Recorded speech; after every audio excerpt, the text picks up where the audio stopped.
Hey guys, I'm Michael Allen. And I'm D'Angelo for TravelCostaRicaNow.com. Guys, we get a lot of questions about the buses here. Are they reliable? Can you get here to there and there to here and that kind of thing? First, I want to let you know that if you think you're going to see livestock in the aisles of the buses or people hanging from the roofs, that is not true. But mostly you're going to be probably riding on buses like these ones we're showing.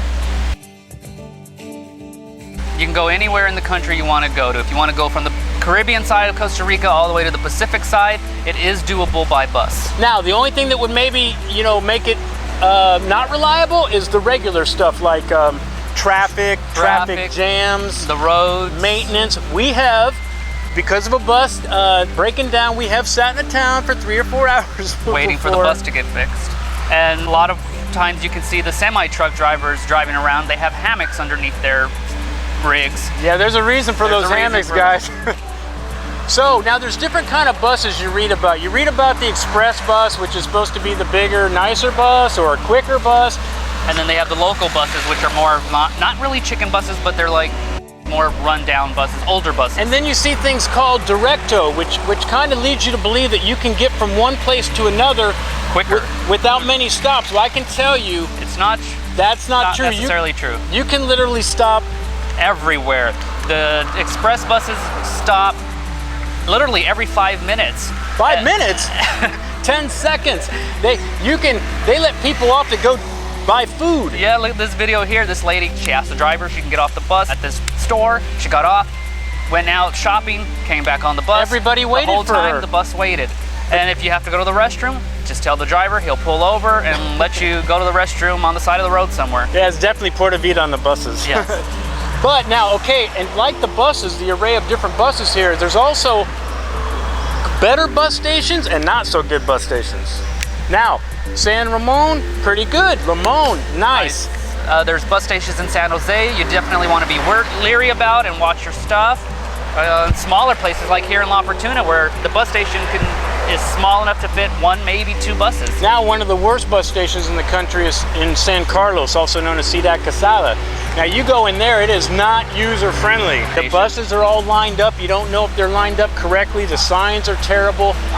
Now, and that's the other thing about San Jose. There's not just one bus station in San Jose, guys. Depending on what part of the country you want to travel to, you have to find that specific bus station. So, for instance, if you're wanting to come to La Fortuna, you got to find La Parada de San Carlos, the bus station to San Carlos that will bring you up to the La Fortuna area.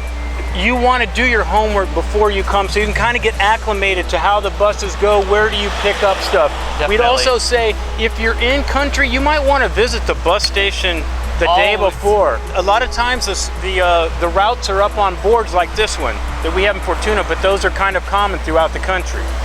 But again, it's always great to visit the station beforehand so you don't have to sit there with arms full of bags wandering around trying to figure things out. Yeah, because some places you have to buy a ticket, and then other places you just board the bus and pay the driver, which leads us to the other thing. Do not think you're going to hand a driver a $20 bill, guys.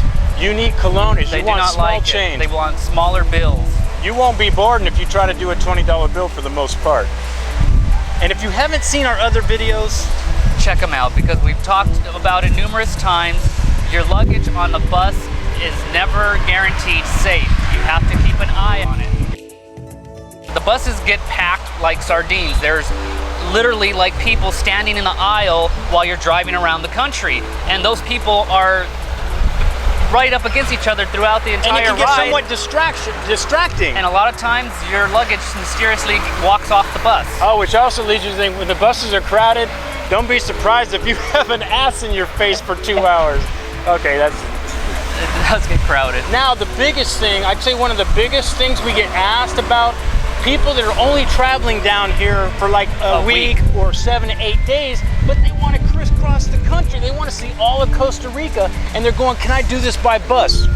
Technically, yes, you can do it by bus. Does it make for a great short vacation? No, because your whole vacation is sitting on a bus traveling from one destination to another. If you think you're going to Puerto Viejo, to Tamarindo, down in the Coy Peninsula up to San Jose, I guarantee you'll be seeing Costa Rica only on a bus if you only have 7 or 8 days. Quick example is, We went to Nosara up in the Nicoya Peninsula, and we wanted to get to La Fortuna. Now that's not across the entire country. That's only like midway point there.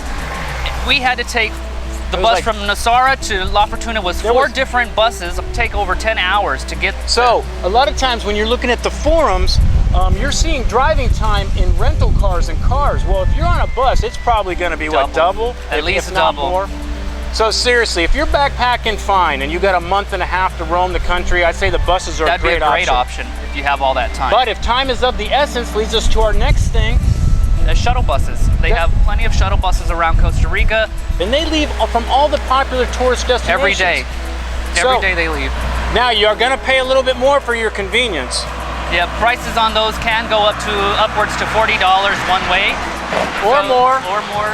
Check out the links in the description to check out the current prices and to check out Interbus and Gray Line. Those private shuttle buses are quicker and they're a lot more comfortable. You don't have to worry about your bags a lot of times. And they're going to be probably more convenient. You can, if you need to stop, they'll probably stop wherever you need to stop. And a lot of times, depending on where your hotel is, if it's from major tourist town, if it's like in the town, they will pick you up at your hotel, take you to the next major tourist town, and drop you off at your next hotel right at the door. So that's always convenient. The only thing possibly is if you're in a kind of a bigger tourist town and you're going somewhere else, a lot of times they're picking up people here, here, here, and here, and here. Depending on how many people they got to pick up. It could take you 45 minutes or so to get on started. The road. But really, for convenience and time saving, it's probably a really good option. Great option. Guys, that's how kind of the general idea of the buses work down here. Michael Allen. And I'm D'Angelo for TravelCostaRicaNow.com. Hope it helps. Peace.